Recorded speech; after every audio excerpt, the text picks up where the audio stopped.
네, 오늘 마지막 소식도 전해주시죠.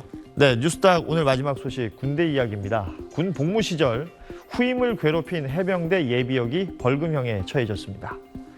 광주지법은 가혹행위와 공연 음란 혐의로 기소된 20대 A씨에게 벌금 400만 원을 선고했습니다. A씨는 해병대 복무 시절 후임 B씨 눈에 손전등을 90분가량 비추고 침대에 눕혀놓고 30분 이상 허공에 다리를 구르게 시켰다고 합니다. 훈련 도중 B씨 때문에 연병장을 뛰었다는 것이 그 이유였는데요. 또 부대 생활반에서 음란 행위를 한 혐의도 받아서 재판부는 24시간의 성폭력 치료 프로그램 이수도 명령했습니다. 잘 들었습니다. 고맙습니다.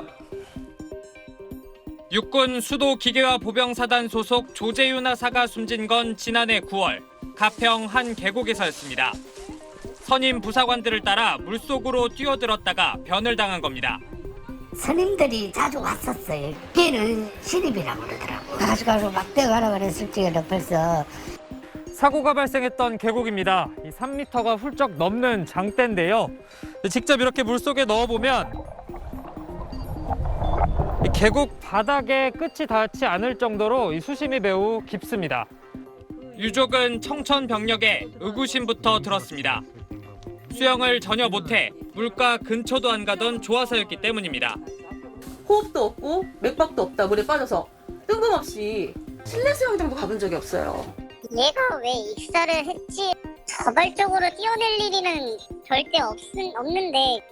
군 조사에 따르면 코로나19 장기화로 위로 휴무가 주어졌던 그날 조하사의 사수 A 중사는 남자답게 놀자며 계곡에 갈 사람을 찾다 막내 조하사를 지목했습니다. 물을 무서워한다며 다른 부사관이 말렸고 조하사도 방 청소를 해야 한다며 거절했지만 A 중사의 거듭된 제안에 결국 함께 계곡에 갔습니다. 선임 B하사가 먼저 뛰어들었고 조하사가 주저하자 이들은 빠지면 구해주겠다고 했습니다. 다이빙 직후 허우적대는 조하사를 향해 A 중사와 B하사가 한 명씩 뛰어들었지만 구조에 실패했습니다. 유족은 사실상 상급자들의 강요로 목숨을 잃은 거라고 주장합니다. 몇 분을 서 있었다고요. 진술에 보면은 그 분위기가 물 밖에 나가서 계속 애를 쳐다보시던 거 아니에요. 조하사가 숨진 날은 그의 20번째 생일이었습니다. 자다가 왜 갑자기 생각나고 막 방바닥 막 두드리고 막 그런다니까 너무 보고 싶어가지고요. 유족은 진상이 밝혀질 때까지 장례도 순직 심사도 치를 수 없다며 조하사의 시신을 국군 수도병원에 임시 안치했습니다. SBS 안희재입니다. 조재윤 하사 사망 5개월 만인 지난 2월 군 검찰은 단순 사고사로 수사를 마무리했습니다. A 중사와 선임 B 하사는 물놀이 주의 지시를 위반한 책임만 물어 감봉 2개월을 받았습니다. 강요나 위력은 없었고 조하사를 직접 계곡으로 밀지 않았다는 이유였습니다. 또 조하사의 성격상 물에 대한 두려움이 있지만 도전해보려는 동기에서 다이빙했을 거란 사설 진술분석기관의 추정도 판단 근거 중 하나였습니다. 부족한 부분을 채우려고 이렇게 노력하는 부분으로 봐 무슨 도전 정신이 있어가지고 쳐들어가서 멱살 잡고 싶고. 군은 조 씨가 A 중사 제안을 거절하기 어려웠을 것이라면서도 A 중사 일행의 과실은 인정하지 않았습니다. 여러 번 계곡을 찾은 A 중사가 큰 걱정 없이 놀러 갔던 걸로 보이고 술을 마시지 않은 점, 구조를 시도했다는 점 등이 근거였습니다. 부대원들이 A 중사에 대해 후임들을 배려하는 성실한 인원이라고 진술서를 써준 것도 작용했습니다. 모아놓고 다 일괄적으로 진술서를 받았더라고요. 같은 부대에서 근무하는데 어떻게 안 좋은 말을 써줄 수가 있을까 은폐하려고 하는구나. 유족은 조 씨가 뛰기 싫어했던 것 같다. 강요가 될 수 있다는 사실을 안다는 당사자들 진술조차 군이 외면했다며 면죄부 수사라고 반발했습니다. 차가운 냉동고에 지금 7개월째 있는데 미안했다라든가 그런 말을 해준 사람이 아무도 없었어요.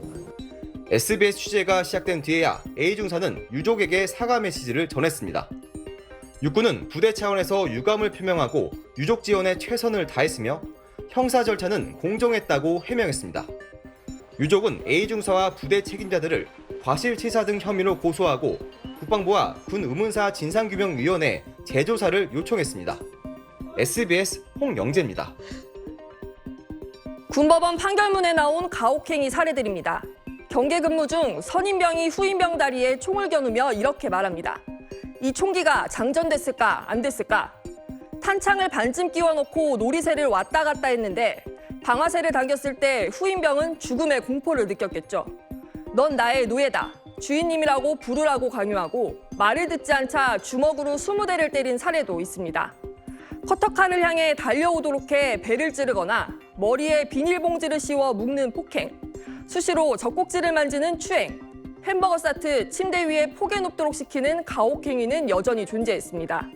언어폭력도 빠지지 않았고 금전적 괴롭힘까지 있었는데 아토피 피부염을 앓는 후임에게 나이 먹고 긁는 거 하나 못 참냐며 욕설을 퍼붓고 휴대전화를 빼서 온라인 도박을 하기도 했습니다.